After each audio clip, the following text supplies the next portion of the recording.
Welcome, everybody. It is the Paul Rodriguez Show. Today is March 25th, 2021. Coming live from Studio 44. We are back at it after our little hiatus. Producer James in the building. How you doing, James? I'm doing pretty good. Yeah? Yes. Back from the dark side, Paul? Yeah, it was a good time last night. It was fun. We talked about some good topics, some things we usually don't kind of get into here.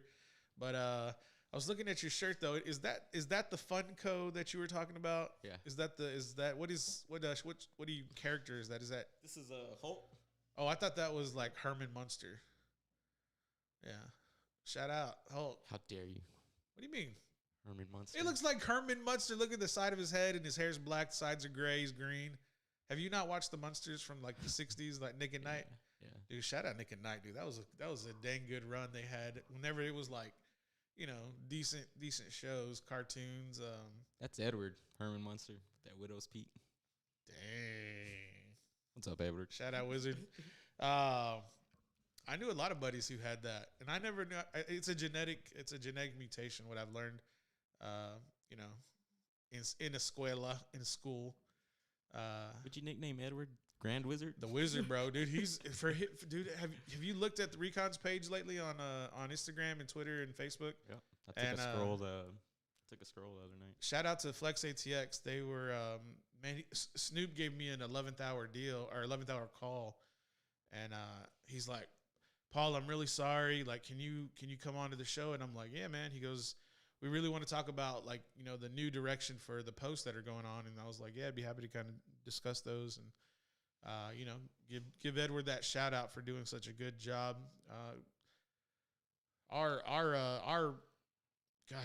The insights or the engagement on those new posts are really awesome. So if you haven't seen them, go to Recon at Recon Athlete on Instagram, Twitter, Facebook. You can go ahead and see those there. I know my voice is kind of a little bit low. Is it? Well, I think I'm still kind of just like waking up. So I take naps before the shows to kind of get, well rested. No, we're good. I think it's become, I've gotten so used to the intro. I'm like, okay, it's cool. Like, it's fun. But before I used to be like, oh, okay, it's hype. Yeah, let's get into it. Now I'm just like, all right, we're here. Let's go. But big show today. We don't have any guests today, but tomorrow we have two big guests that are going to be talking a little bit about, some high school training that they're doing. And then the other guest, shout out to Micah Franks, will be getting into UFC 260. In-house? No, They will both be on video. The studio's not big enough yet. I was looking forward to it. Yeah, the studio's not big enough yet. We're slowly moving forward. I think we're slowly coming down on the COVID curve. We're trending in a very good direction, a very healthy direction. And once I think we kind of get towards probably summertime, once the school year ends, I have a really strong feeling we'll probably start having more in-studio guests. We need to get the other studio renovated to kind of get things prepared and get some new decor, get some new items in there, get it fresh, basically. So summertime, the sun's gonna come out. It's gonna summertime. It's gonna heat away the virus. Summertime. Now, I don't know if it's gonna heat away the virus. I just think enough time has passed. It'll be probably about 18 months since COVID was in America. But crazy. I mean, COVID is, I'm not trying to get to be a COVID show, but I think the original date it was found on the earth was November of 2019. And people in China were only quarantined for like, I think 3 months. And then they were like, all right, we're back at it. Wuhan's having pool parties like 6 months later. Literally, where it originated, they're having pool parties. You think it's really like that over there? Like they're like, there was independent journalists who took photographs of those pool parties. Yeah, I mean, and when I say independent journalists, I mean like British journalism, where they have laws that you have to report the news accurately, or you face criminal charges. The only reason I ask is because I was watching Rogan, and they were talking. I forgot who it was. You gotta be careful on that one. And they were like, he was like, you think it's really like that? They're like, cameras get put up, and they're like, all right, everybody go back to your house.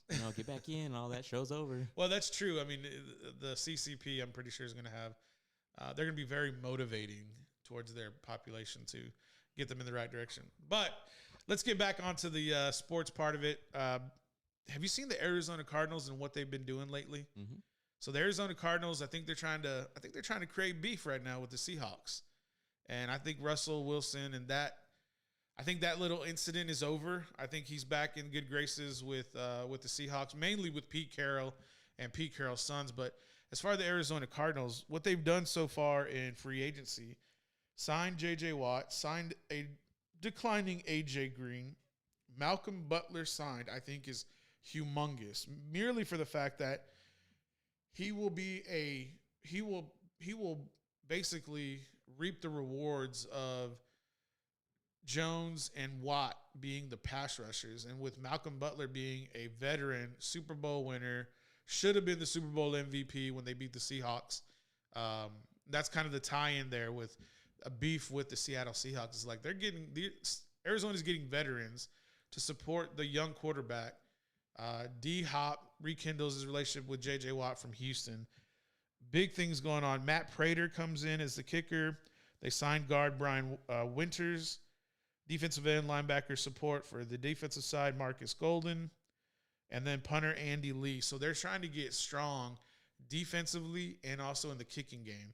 And that tells me there's going to be some close games. They're going to need to fight for field position, and they're going to bring in veterans in the special teams area so that when those games that are close, because a lot of times they were losing by, I think, 7 points or less in many of their losses last year. And that's a kicking game L right there. Matt Prater's money, ain't he? Dude, and he's going to be kicking in a dome as well. And he's got such a big leg. I remember him when he was in Denver. And then when he was in Denver kicking in Mile High, the higher the elevation, the longer the ball is going to travel. And so you couple that with a big leg, and boom, the only thing is Prater was young out there in Denver, and he was enjoying the nightlife. And then, some kicks went a little array, and so he got kicked out. And then he was in Detroit. And in Detroit, man, he just had such a big leg kicking in a dome. And I think, he's probably grown accustomed. And I'm sure the scouts out there recognized his ability to kick inside a dome. And you really think about it, the only real outdoor venues in that division for the NFC West that is going to be tumultuous is really Seattle. Because you got SoFi for the Rams. You got the Levi Stadium in Santa Clara with the 49ers, where the environment's going to be excellent. I mean, there's practically no weather. It's like 75 during the day and 55 in the evening. And then Seattle's the only place that's going to be potentially dangerous with the environment. So you got a big leg with Prater, and he can kick through a lot of wind. So to me, that's another weapon. Those kickers are held to a very, very high standard. Like, a few, big misses could potentially cost you your job. Well, that's the thing also, too, that people kind of look at. They're like, oh, you missed the field goal or the extra point. It's like, well, are we going to consider the snap? Are we going to consider the hold? I mean, those are the two big pieces where the kick begins. And so just because, like, here's an example, Gostkowski with the Tennessee Titans. I mean, he was missing kicks that he made, on routine in New England. And so maybe there was a mistake somewhere with the snap or somewhere with the hold, and his kicks were everywhere. And I think he was having some issues with his long snapper. And so I think they got those figured out with Tennessee. But the Arizona Cardinals look like they're trying to build a team to go win a Super Bowl or make a run at a Super Bowl right now with a lot of their veteran picks or with their free agency picks that they have going on. And then, of course, we have the NFL draft coming up April 29th, I believe. That's the last Thursday in April, which we're going to have a NFL draft special here at the Paul Rodriguez Show. It's going to run probably 5 hours. We're probably going to do 6 to 11 coverage. And that's probably how late it's going to go. We're going to do a little pre-show. We're going to have probably guests throughout the duration of the show. Whenever Green Bay's drafting, we're probably going to be focusing on you a lot. Whenever the Houston Texans are drafting, maybe we'll probably have myself or a couple other. Maybe we'll get Jason from Pops and Shots as a virtual guest. Philadelphia, we'll have probably Ross Alexander. He's a big Philadelphia fan. Speaking of Philadelphia, didn't they sign Joe Flacco? Yeah, Joe Flacco is another one that we'll probably get into a little bit later. But we were identifying earlier in the week or last week how we really didn't want Nick Foles to go back to Philadelphia to kind of put that pressure on Jalen Hurts. they found I think a better direction to go in with Flacco there. But at the same time, I mean, think about the checklist: Flacco, Super Bowl; Nick Foles, Super Bowl; Nick Foles, big arm; Joe Flacco, bigger arm; veteran for Foles, veteran for Flacco. Who doesn't have a statue in front of the stadium? Flacco. Okay, let's go in that direction. That probably is going to be the better team or better player to go ahead and marry with the team as a backup, and a big insurance policy as well.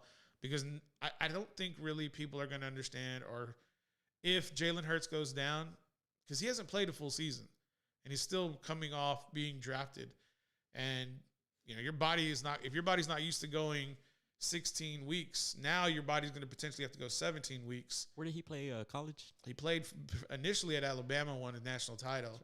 And then some things weren't going the way he wanted to, so he transferred to Oklahoma. But I believe he spent 2-3 years at Alabama and then transferred his senior year to go to Oklahoma and try to make a run at a national championship. His national championship as well as a Heisman.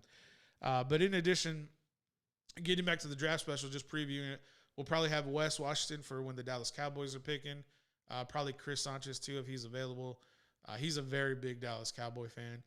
And then I don't know if you know any Patriots fans, but we might have to see if we can find one or two to see how that's going to go. I don't really know anybody Kansas City-wise, but if anybody's a Texas Tech Red Raider fan, maybe we'll get Reed, he's the Red Raider, to go ahead and talk about whenever Patrick Mahomes and the Kansas City Chiefs are picking 18 minutes after the first segment into the first hour, 7 o'clock hour.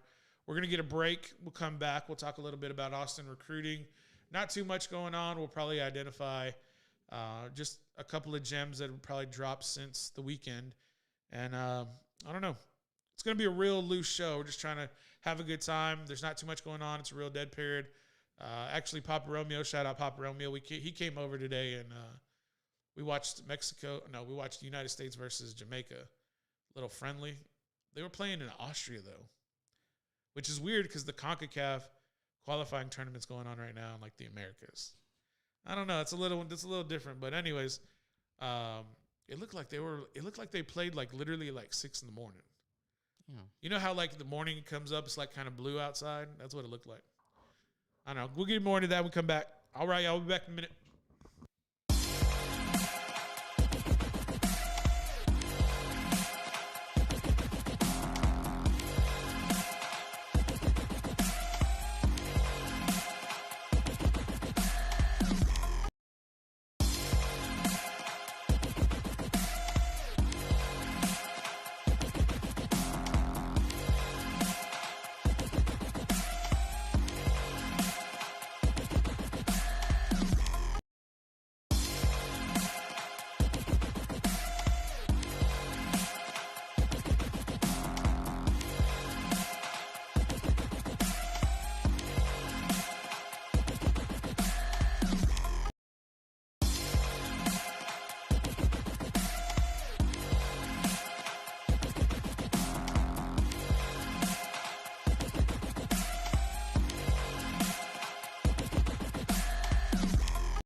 Welcome back, everybody. It is the Paul Rodriguez Show coming out of Studio 44. Back at it with a little bit of high school recruiting in the Austin area. Not too much been going on. Same names you probably heard of. I just want to give a big shout out to Caleb Brown, the 3-star recruit, getting an offer from Boise State. I did believe we did talk about that on we mentioned his name Monday, but we didn't talk about the offer because that came in yesterday. Also, Braylon James, the man you know, been on the show, friend of the show, picking up an offer from Utah as well as SMU. I have a really strong feeling when he went to that Under Armour All-American camp up there in Dallas a couple of weeks ago. He got a lot of good exposure. Another thing I do want to talk about is the camp that Braylon went to. There's going to be another camp held by Mr. Coach O. Coach O is a very useful resource for the recruiting aspect here in the state of Texas. There's going to be an official Central Texas showcase held on April 10th in San Marcos. So if you have a student athlete who would be interested in getting more exposure for his athletic career at the collegiate level, you can go ahead and just search on Twitter, Coach O, Trust My Eyes, or you can just do a quick search for Coach O presents Central Texas Showcase, April 10th, 2021. There's going to be quite a few people out there. It's going to be shout out to Juice. Juice is the sponsor for the 7-on-7 team in the Austin area. It also looks like there's going to be Band Performance, who is a private coach here in the Austin area, as well as Rattler Sports, and looks like, gosh, I can't look at the other one. Looks like Lone Star Prospects. That's what it is. But go ahead and just reach out to Coach O at Trust My Eyes. This is going to be held at San Marcos High School. What's up? I had a question. Yeah. So when does like a high school player like Braylon James, like when do they usually announce like what school they're committed to? Is it like always like in their senior year, or can it be, whenever they want? It can really be whenever they want, but primarily let's just use Cade Klubnik as an example, because Cade and Braylon are in the same atmosphere when it comes to talent. So Cade announced his commitment after the end of his junior year, before his senior year. And that's a lot of times when student athletes will be probably most comfortable with a school. The only thing is when they say they're committed, they're verbally committed. They haven't signed any documentation that will hold them to that university. A lot of times we'll see a certain university will probably I don't know, you just wade in the weeds pretty much. They could just kind of bide their time and wait, and they're still recruiting a player like Cade Klubnik. Cade is still getting recruited by a bunch of universities. The communication between him and schools has not stopped because he's committed. Yeah. And so what that means is just that at this time, Cade Klubnik feels that Clemson, in this instance, is the best university for him moving forward. But that doesn't mean something could change. That doesn't mean, as an example, a hypothetical, could this happen? Yes, it could, but I highly doubt it does. Clemson goes out and they secure another quarterback who is rated or ranked higher than Cade Klubnik. Cade could see that and be turned off. And what he would do is, if he felt the need to, he would make a public announcement that he's decommitting. This is just an example. This is not true. This is an example. He would be potentially decommitting from Clemson and opening back up his recruitment. You see it a ton all over the landscape, year in, year out, especially with the 4-star and the 5-star kids. So it's not like frowned upon or anything like that? No. Here's a better example of something that did happen. So in 2019, a 4-star defensive lineman out of Manor, Princely Umanyalan. Princely was committed to the University of Texas after his junior year. Well, going into his senior year, he had a change of heart where he wanted to go ahead and decommit. And so he decommitted in the middle of his senior year at Manor and opened his recruiting back up. And so after he opened up his recruiting, he then committed to Florida, and then he eventually signed his national letter of intent to go to Florida. So you really see that happening across the landscape a lot as, things kind of move forward. So it's not unheard of for that to happen. But at the same time, it's like a guy like Braylon James, he's just getting into his recruitment. He's still early. Schools are still finding out about him. But it pays. It pays dividends for you to be one of the schools that recognizes their talent. At any player, you recognize their talent and you offer them early. Because what does that do? That tells the student athlete, you believe in them when nobody even knows who they are. And that's something that we identified also at Recon Athlete. Like, there's a bunch of 23 kids that we identified last year, and we built relationships with them and promoted them and were there for them. Shout out to Gross Keel as well. Gross Keel was a receiver for the Anderson Trojans. He committed to the University of Mary Hardin-Baylor. And he reached out today and he said, hey, I committed. And I said, Gross, I go, congratulations, bro. Like, we've been monitoring you. We see what's going on.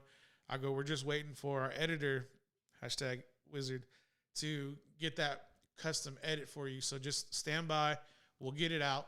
And he was like, I really appreciate everything y'all have done for us.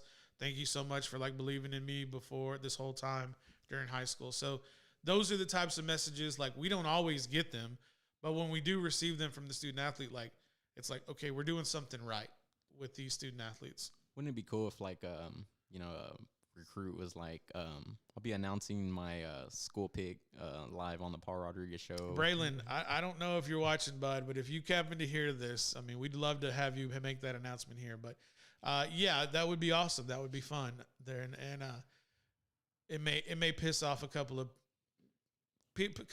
people at those big networks that love to pull stories. Certain quarterbacks in certain states of Texas who are God, that story that we talked about yesterday on y'all's show just fired me up. But stay safe out there, boys. Let's go ahead and get into a break real quick. 31 minutes after the hour, we'll take a quick break and we'll be back. How about a little Madden?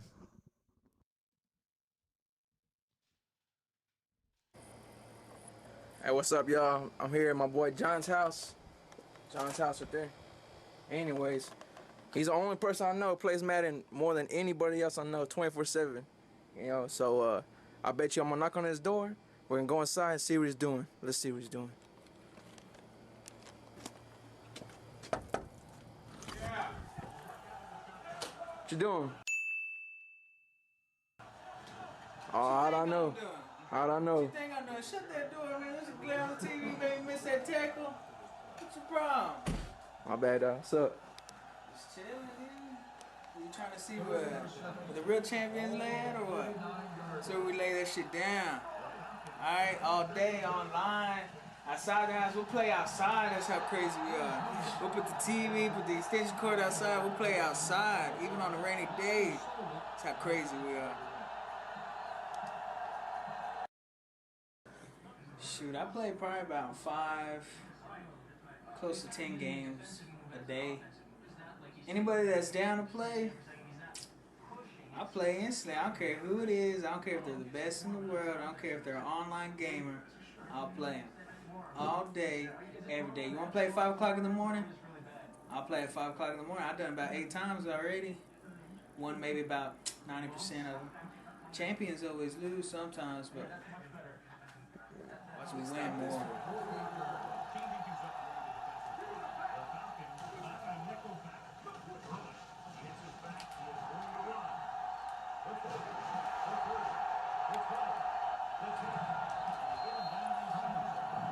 He didn't score. He didn't score though. That's the thing. I stopped him from scoring. I didn't say I was gonna stop him at the line of scrimmage. I stopped him from scoring. Yeah. Shoot. Did I win? Did I pick the right plays? I know how to strip that ball. I know how to pick that ball. I love defense. I'm not that good at defense. I score a lot more. But I just see like the previous play, he got on the 1, and I stopped him like I said I was. He didn't score. Now this is the time to shine right here. He came up the gut. My guy was just waiting. It's like, no, that's my ball. See that? You see that? You zoom in. That's what happens when you're trying to score in my end zone. Even though it says Chargers, it should say Falcons. That's what happens. That ball comes out. Like I said, my ball. You see my foot fell on. I'm on the 1. I'll break loose out of that. It ain't no problem. It ain't no problem, goddamn. Told him I was going to stop him. That's what I did. That I beat him, and I can sit there and laugh in front of their face because I just won. And they're still going to be my friend afterwards because they know that they want to eat. They're going to have to lose. No, scratch that, dude. Edit that. Let's redo it. I only got like 1 minute, fool.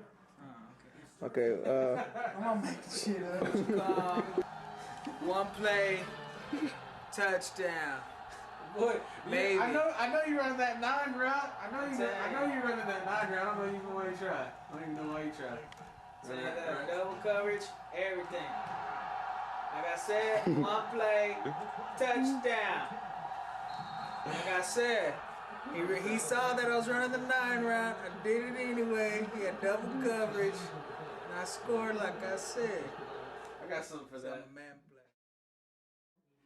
Shoot, not really, because I like cracking skulls.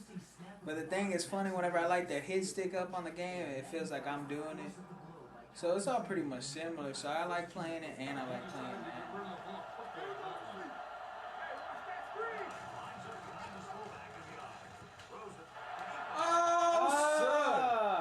Oh, son. Quentin who? Quentin Jammer. That's a TD, baby. His knees hit before he went in the end zone. That's all I got. You can't challenge the play anyway. You can't. It's too late. Shit. What the hell? You can't challenge it. Yeah, you can. No, you can't. You can't challenge it. You can challenge that his knees hit before he went. You can't challenge it. It's trying to screw me. Those are the glitches that are in Madden that everybody's seen on the internet, on YouTube and shit. I'm telling you right now, his knees hit and they still giving goddamn. Watch this the replay. Let's see where the ball is at. Look at that pick. Look at this. Look. Oh yeah. Where's his knee? Where's the ball? His knee was crossing the play, and that's where his knee was at. I win, don't I? What you talking about? Am I the best? You shouldn't even ask me a question like that. I win, so I'm the best. Shoot. Any day, all day, every day. I'm always ready. I carry my remote everywhere I go. If I'm at work and somebody want to challenge me, I'll clock out and go play them. It don't matter. I'll clock out and go play. I might lose about 30 minutes of time and a half. It's all gravy, though. I'm going to get that win, and I'm still going to get paid. I'll make it up tomorrow. All right, John. Thank you very much. You're very welcome. See that stuff? That's what I do all day, baby. All day. I serve sausage. But that's what I really do all day. It's my life.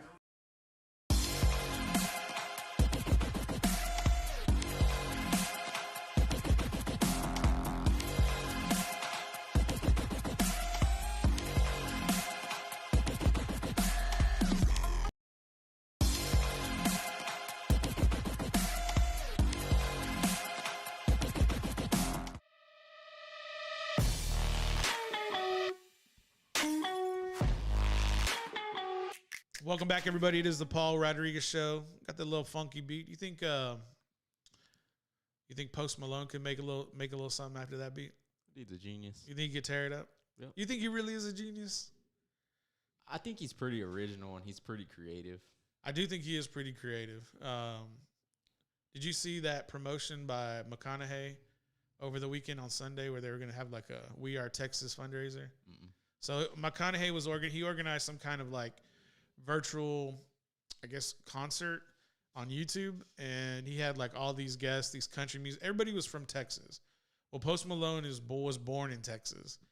He wasn't raised here, but he was born in Texas. Anyway, so they had him sing 2 country songs, and the first song was it was Brad Paisley's "I'm Gonna Miss Her." Do you know that song? Yeah. Well, maybe if you. He goes. It's a song where he's going fishing, and his girl told him to pick fishing or her, and he said, "I'm gonna miss her." He goes, "But I got a bite." He goes, and there's a song and there's a melody. If you know the song, you know what I'm talking about. I'm just not that great at singing.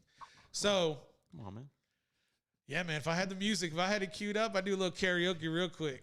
But I know you don't have it queued up, because if you did, I'd be like, push a few buttons. Like, well, gosh dang, What James. if I was like that? If you did, I'd be like, well, I miss that. Yeah, like that. Anyways, so I saw it came across my feed today on YouTube, and it was just Post Malone's segment. He sang 2 songs. He sang Sturgill. Oh, I can't think of his last name. Sturgill something. Well, anyway, Sturgill is like an outlaw country guy. And then, Brad Paisley is more, Nashville country. But that Nashville country song with Brad Paisley, like, he sang very well. I was like, I did not know Post Malone could sing like that. Well, he is a musician. Of course, he's all tatted up, and I'm like, dude, I don't know why you would do your image like that all over your head and your face. But I mean, he's got the money now, so props to him. But his ability to sing, and whenever he sang the outlaw country song, I was like, Post Malone can make an outlaw country album, and it would sell. And he could probably put maybe two songs on the album, on the LP, that were like radio edits, and it would sell, because he sang pretty damn well. I was surprised. But shout out to McConaughey for putting that fundraiser out there. I didn't watch it or anything, but that Post Malone crossed my feed, so it's pretty cool to see that. He really likes Bud Light. I'm pretty sure he has a sponsorship with Budweiser to have that everywhere. I've seen people that have sponsorships with whatever brand, but he seems like he really likes Bud Light, and I was like, dude, really? But don't you think it's like look at his image? Yeah, it fits it. I mean, it fits his image. It fits like redneck, trailer park, just it fits it. Not there's anything wrong with that. I was born into a trailer park. I mean, I'm not nothing wrong with it. My point was that he's all tatted up. It fits his image. I mean, I think he likes being the redneck country rapper. I think that's what he likes. But that's not really even his. It's not even really his lane. It's just what he kind of likes. He does what he wants. I guess whimsical, you could say. Just real eclectic. Also, he has some good music. Yeah, I mean his early stuff, whenever he was trying to make it, and he made it. But the biggest thing that I took away was just his country music was pretty good. I have to check that out. Yeah, it was pretty. It's on YouTube. I'll shoot you the link. Anyway, Aaron Rodgers. Does Aaron Rodgers have the support of the Green Bay Packers? It doesn't sound like it with them refusing to restructure his contract to pay him more money right now. So we're seeing that reports come out of Green Bay that it appears that Green Bay was able to bring back the pieces that Aaron wanted as far as positions. Aaron Jones, I think Tunyon got signed. He got his offensive guard signed, but they're not willing to redo his contract. And all that tells me is that he's not. That means that the management do not believe he's the future quarterback for the Green Bay Packers. How long has this been going on though? That You mean the poor decision makings by the general manager, or are you talking about the no confidence in Aaron Rodgers? Yeah, I guess both. Okay, because that's really what it is. There is no confidence for whatever reason in Aaron, and it's either because they have so much belief in Jordan Love. You have so much belief in an unproven product that you're not willing to. In my eyes, you're not really willing to renegotiate and restructure the NFL MVP, and potentially could have been back-to-back NFL MVPs in Aaron Rodgers. Yeah, he's arguably one of the greatest quarterbacks that we've seen, in the past. I mean, I would say top 3. I would say top 3. It might be my bias speaking. Definitely top 5, skill wise. I mean, he did go through a little. In the past 10 years. All right. I mean, how many Super Bowls he had in the last 10 years? Yeah, none. But that connects with what we're discussing here. Right. Like their failure to surround him with. That's the other half of it. That's right. Oh, man. It's so frustrating, dude. It really is frustrating. So when you look at the weapons that he has, you're talking about Aaron Jones, who came out of UTEP. Not a big factory for NFL talent. No. You had MVS come out of I don't know where. You had Lazard come out of Iowa State, not a hotbed for NFL talent. Tunyon, I don't know where Tunyon came from. I don't even know where the hell Bakhtiari played college football, but Bakhtiari's the best left tackle in the game. And so you put those pieces together, and it's like, okay, you're surrounding Aaron Rodgers with below average talent, and he's an exceptional talent at the quarterback position. Doesn't it make sense to give him an elite wideout? Great, you got Devontae Adams. I don't even know where Devontae Adams played football at. If I had to guess, somewhere in the SEC. If I had to guess, I don't even know. But the next point I'm trying to make is like, who's going to play on the opposite side of Devontae Adams? Who's going to play in the slot? Who's going to be the every down tight end? And those are the kind of questions I'm kind of asking myself is like, if you're not surrounding Aaron Rodgers with talent on the offense, you got to be surrounding him with talent on the defense. And at the same time, it's like, if it wasn't for the, was it the Williams brothers that they signed, those defensive ends that signed 2-3 years ago? They're not really brothers in real life, but they're just two defense ends that kind of came in and signed at the same time with the GreenBay Packers. Not ringing a bell. That's neither here nor there. The point is that the elite talent that the Green Bay Packers should be going out and getting free agency is not being done, especially when you could have had a Hunter Henry or a Jonnu Smith at tight end and had an explosive weapon at the tight end position. But you let the Patriots go and sign both those guys at the same time. And it's not even like, well, you know, they're not surrounding Rodgers with these top tier weapons, you know. Right. So they're putting their decision making and value elsewhere, like they have a good defense, or it's not even like that. You know, it's like what are they doing? You know, like what are they doing? They're letting the talent kind of like slip away. And so the only thing that I could see that potentially could happen is if there's a trade, there's only one receiver that I believe the Green Bay Packers should be targeting in a trade is OBJ. Odell Beckham Jr. is the only wide receiver that they should be going out and trying to do everything they can to secure his talents to pair up with Aaron Rodgers.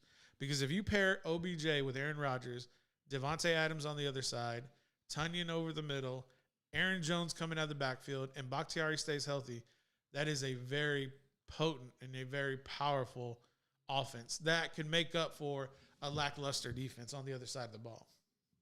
What do you got there pulled up? Okay, so we won the championship, I think it was right here in 2010-2011 season.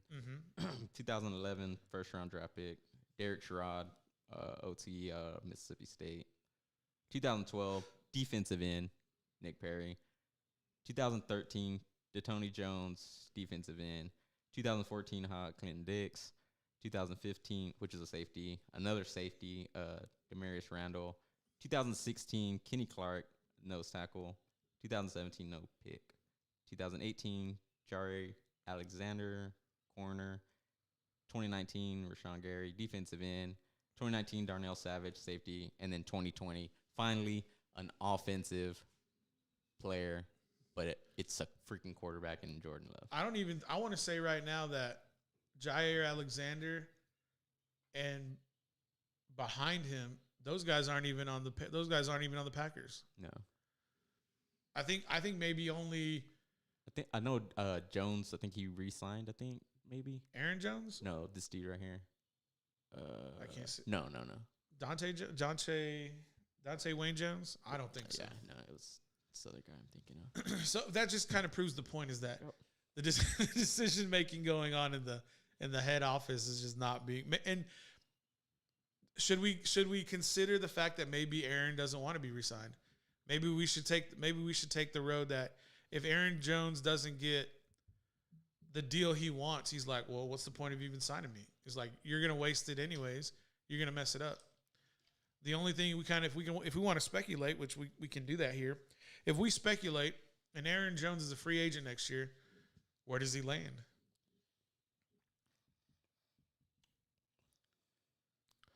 I don't care. Why don't you care? Because he won't be there. Yeah. Will you be the biggest Jordan Love supporter in the world? Are you a Packer fan or you're Aaron Rodgers fan? I'm a Packers fan. Okay. I'm a Packers fan. So you're gonna pick up the torch behind Jordan Love. Yeah, have to. Man, oh my gosh. And quarterback. Meanwhile, Aaron Rodgers is probably gonna go land in Don't say Minnesota. I bet you Aaron Rodgers would land in Houston. If I had to take a stab at it, he would either land there or he would land in maybe Denver. That could be very plausible. John Elway goes and does Peyton Manning deal 2.0 because they are not secure at the quarterback position. I don't know, man.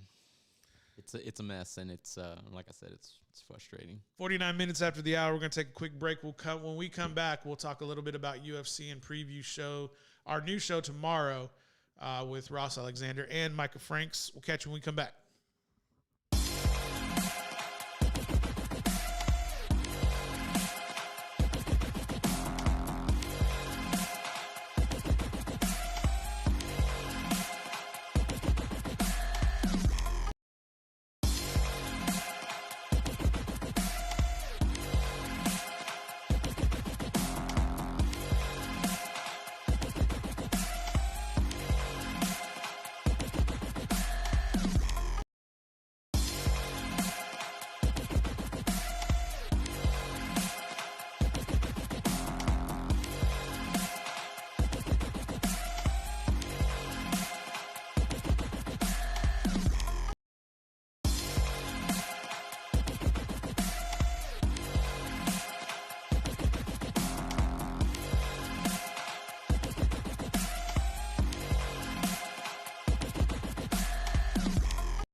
Welcome back, everybody, to the Paul Rodriguez Show. Breaking news.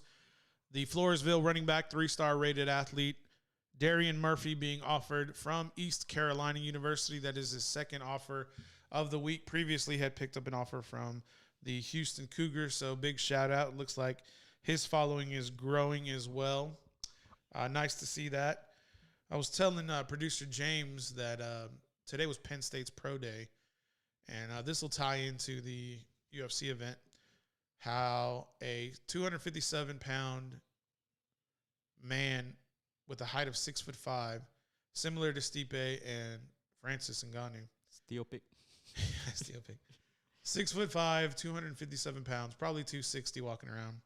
Runs a 4.36 hand time in the 40-yard dash.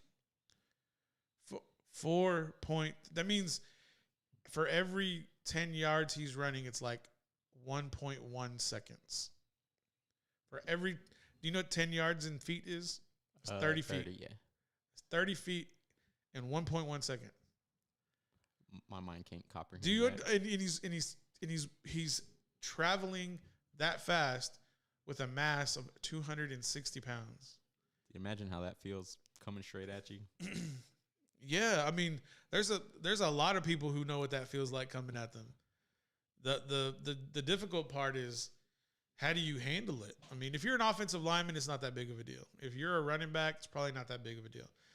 But if you're anybody else, it's a problem, because you're not going to be able to handle that kind of size and speed and mass and deal with that kind of violent collision that's going to be occurring when you have a human being being able to run that fast with that kind of ferociousness. It's ridiculous. And if you don't know what 6'5" is, go stand in a doorway and look up, because that's that's probably 7 feet tall. 6'5" is nearly the top of that doorway. Just saying.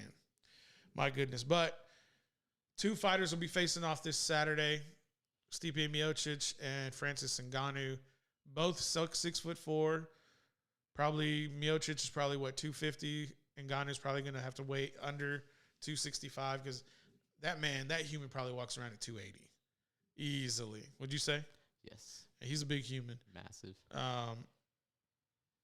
Literally picks people. Like, when he punches you, he picks you up. There's so much force that his blow to your body or head will literally raise you up a little bit, which is ridiculous. I forgot who it was. It was the one who did those two. They had a main event just recently. It was kind of boring. Heavyweights. Holland and no. I think it was the previous week. No, I don't remember. He was fighting him, and he was they were there, and it seems like he was just like F it, and he was just started going in, and it seems like he was just thinking I just gotta land one. You talking about Francis? Yeah. Okay. And he landed one. And night was over. Night, dude. He just went in. He was like, fuck it. And that dude was swinging too, but he's just coming at you, and he just landed one, and it was just, that's it, dude. Night. Who's winning this fight Friday or Saturday night? Do you think that Stipe can keep him at bay long enough to score enough points to beat him on the points, or do you think Stipe is going to have to take his shots and find a way to get into his guard and put him on the ground? It's gonna be tough for Stipe, I feel like, because Francis has already, they've done this before, right? And Stipe took a beating. His face was you can tell he took some shots, and took him down. It's not going to sound any different. Yeah, no. And it's gonna be tough. I'm pulling for Stipe though. You want Stipe to retain his title. I want Stipe. So you're putting your money on the underdog. Yeah. Not much of an underdog. I think he's my plus 125 or something like that. Anyway, so is this the instance where Ngannou's going to have a puncher's chance, or is this where Stipe's just going to have a better conditioning to outlast Ngannou? What is going to be the key to the victory for Stipe, in your opinion? I think in the first match was that puncher's chance. I just got to go in there and hit him. Well, now he saw what that how far that got him, basically. So he's gonna have to have a very well prepared game plan. That's Ngannou? Yes. Okay. And he's gonna have to go out and execute. You know, I don't know. Like, I mean, it seems like he gave them all, you know, he had this last fight, but, you know, that was like, how many, was that like 2 years ago? I think it was. A year and a half ago. Yeah. It's going to be good. Ngannou's going to be better for sure. You know, so it's going to be great. Any other fight on that card, the main card that you're looking forward to? The card you have to like really pay for? Not the prelims. Yeah, not the one that starts at 4:00 in the afternoon on ESPN2, where everybody's kind of like pre-gaming for the big fight, and then it's like, oh, these are all free, and then they get to the 9 o'clock hour, and it's like, okay, if you want to watch the rest of it, give us your $70, or it's not gonna happen. Subscribe to ESPN Plus. Subscribe now. Let's see what we got. Oh yeah, Sugar Sean O'Malley. That's gonna be great. He was telling people not to bet on him. Why? What do you think? Yeah, that's my question. Why? Is it because he doesn't want the pressure, or do you think it's just like he just wants to be just out there? It's like he's entertaining. Yeah, I like no doubt. He knocks people out too. That's like the entertaining He's kind of part. like his build doesn't really look like he has the knockout power, but he'll hit you with like a straight jab or a straight right, and that's it. You know. We're seeing that precision game, the precision boxing, the precision striking a lot more with the younger fighters, and I think it's it's better for the sport, like for MMA overall, and I think it's going to really, in time, I think it'll bring over those like hardcore boxing fans who are like, I'm not watching MMA, I'm not watching that, blah blah, and I'm like, okay, well, as someone who appreciates boxing and the sweet science, like you're seeing the younger fighters becoming much more. They're not the same level as elite boxers. But you see the technique being a lot more honed in. It's more of the sweet science because they're setting up those strikes, not only punches but kicks, to set up another shot and also creating defense with their offense. Yeah. I didn't know people were still like that. Oh, I don't watch that MMA or UFC stuff. Yeah. The way I see it, it's you know, when say you encounter somebody on the street, you know, walking down the alley or whatever, and it's a fight, you know, so you kick. Knees, elbows. You're in this tussle, hypothetically? Well, not me, you know. Right, but you're saying someone would be in a confrontation. Yeah, like if you're in a confrontation, like on the street or something, it's an all-out fight. They're not going to be like, hey, man, no kicks, no nothing. If I fall to the ground, you got to give me a 10 count, let me get back up, you know. But I understand boxing. It's a sweet science, you know. Yeah. I'm into judo. Yeah? Yeah, judo. Judo know if I got a weapon. That's what kind of judo I'm into. Dude, I'm gonna avoid confrontations. Anybody wants to fight me, I'll be like, hey man, that's cool. What's going on? They're like, what you got there? What you drinking tonight? I don't know. A lot of times people look at me and they're just like, go the other way anyways. I don't know. I don't know what it is about this sweet face that would make you like walk away. Like, what is it? Beats me. I don't know. I don't know what it is. Yeah. Just a friendly guy. Want to have a friendly time. How long have you been watching UFC? Honestly, since like the early 2000s, like when it was not allowed to be shown on pay-per-view, when that dude from Arizona, that senator from Arizona, was doing everything in his power to like block it. Who was that? I forgot who that was. It doesn't matter. He's dead now. Anyways, the point is that like I remember watching it. I remember when it had the first logo. What's so funny? That I said he's dead already? Yeah. Well, R.I.P. He's an American hero. R.I.P. I want to say McConnell, but I don't think that's right. Anyways, I know who it is. I'm just being a jerk right now. I know exactly who it is. And so, anyways, I remember like when they had that original logo with the world with the guy and they had that kind of stance, that awkward stance. Yeah. So I've been watching it ever since then, but I never really like paid attention to it or got into the sport. But to me, it was just, it's primal. It's two gladiators. It's, it's the old world where you see two people go into, a structure and have a battle, and whoever is the better, skilled fighter is going to win. Yeah. So that's kind of what it is for me. And for boxing, to compare it, boxing for me is a little bit more of a highly organized, highly structured sporting event that commences between two highly skilled individuals. Not saying that MMA is not, but there's so many skills that you need for MMA that no one is like a hyper expert, unless we're talking about like the Gracies in the early times where all they did was like jujitsu.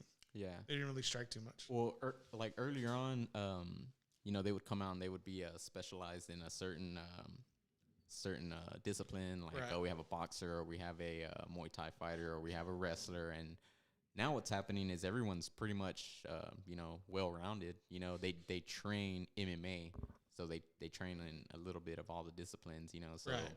they're trying to come up, you know, well-rounded instead of just being I mean, you do have your specialists, but, you know, you want to be well-rounded. Yeah, it's almost like you have to be well-rounded. Yeah. And Oh, yeah. if you really look at like if you look at the women's fights, they look like the early UFC because their skill set isn't expert level yet. Like they're still kind of like intermediate. Yeah.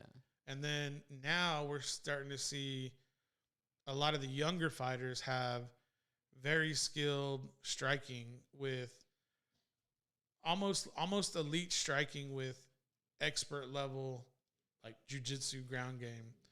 But it's almost as if you're a collegiate wrestler, you have such an advantage. Or if you come from the country of Brazil, like you have such an advantage because your body has been trained differently and has just the muscle memory that's different to really obtain those new disciplines. Yeah, like Damian Maya, he's like a jiu-jitsu specialist, and people would know he's going to take me down, Right. and he just sticks Do to what he you. wants. Yeah, and, I mean, there's hardly anything you can do.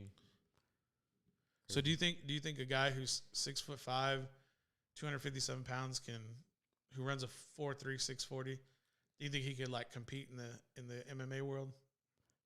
How heavy is he? How much does he weigh? 257. Yeah, for sure. Yeah. For sure. That's pretty average for heavyweight, right? Yeah. Yeah. I don't know, man. I just thought that was just a crazy athletic feat. The 40 in the football world, the 40 means absolutely nothing. All it is a test. All it means is you can cover ground quickly in a straight line. Yeah. Well, in football, they don't play football in straight lines. That's the crazy thing. Unless you're DK. Chasing that. That's still not a straight line because Yeah, DK didn't run in a straight line. Now Buda Baker ran in a straight line and he didn't make it. So Did you hear the interview after Buda Baker talking about that whole play? You know, he's yeah, it's pretty funny. He said he just saw a shadow coming up from behind him. He felt the force. Yeah. I mean, what 6'4", 230 pounds chases you down? But that, like, I mean, that goes to show also, like, not only his athletic ability, but also just the no quit in him, you know? Like, oh, he got the ball. Let's go. You know what I'm saying? As to where the other team, the other players, it seems like they were just like, oh, pick six. That one play right there is going to make him millions of dollars when it goes time to redo his deal. Because all he has to do is say, I want this much money, and he's going to play the clip. And what are you going to do? You're going to pay him. Kind of like OBJ when he caught that ball. That ball over Dallas? Yeah, he's like, pay me. Why? Right there. And if you don't want to pay me, let me hit the market. Somebody will pay me. And that's when teams go out and they play and they lose and people say like they didn't do their job because they didn't win. It's like, maybe. That may be right. That may be the way you feel about it. But at the end of the day, those players are out there because they want to win, so they get paid. Yeah. They're not out there because they want to play to lose, so they don't get paid. It's not like that. Little side note, Green Bay, they re-signed, I think it was that safety who allowed that big touchdown pass before the half against the Tampa Bay Buccaneers. I think it was. Oh, really? What was his name? King, I think. Okay. Yeah, they re-signed him. Yeah. That tells me everything that I need to know. Yep. They're okay with people getting burned right before half and who will go on to win Super Bowls. I heard a lot about that play, you know, what was drawn up and all of that stuff. Seems like a lot of the blame was on the coaches or, you know, the play that they had drawn up. But still, you know, I put the accountability on the player. Talk about these Packers. What do you want? Any new shows you're watching? Are you going to get into Falcon Winter Soldier? I watched the first episode. You watched it? Yeah. Okay. It's all right.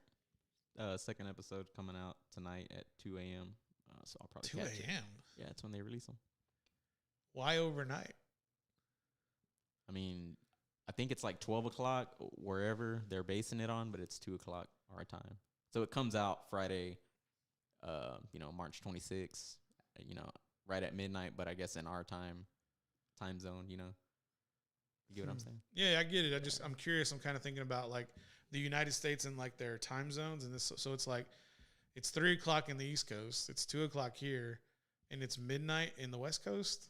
So yeah, I'm guessing that's what it is. That's what I'm kind of thinking about. I'm like, why would it be broken down like that? Yeah. But you had asked, like if I just watch strictly Disney, but that's what it sounds like. I've had the Disney Plus, and then I kind of just like wasn't really watching. I really wasn't using it, so I'm like, I better let me just see what's all on here. Did you find anything new? No, nothing new. I told you I went back and watched the Avengers, like all the Avengers. You're not watching like Mighty Ducks. You're not watching what else is on there? Fox and the Hound. Hey man, Fox and the Hound's dope. Yeah, it's a story about friendship. I did watch that. Ride or dies. That's sad too. It'll make you tear up if you're not careful. Oh yeah. I mean, if you're into that. Just saying. All right, 11 minutes after the hour. This show's done. We're fading. Tomorrow, we're gonna have Ross Alexander on here. If you need insurance, he's gonna try to sell you some. So listen or don't. It's up to you. And then we're gonna have Micah Franks talking a little bit about UFC 260 as well. Also, Ross has a new venture with personal training and private training for your student athletes. So he'll be talking to us about that as well. And, yeah, man, we'll move forward tomorrow. And show probably is going to go a little long since we're having 2 guests. But all in today's work. Happy Friday, everybody. We'll see you tomorrow.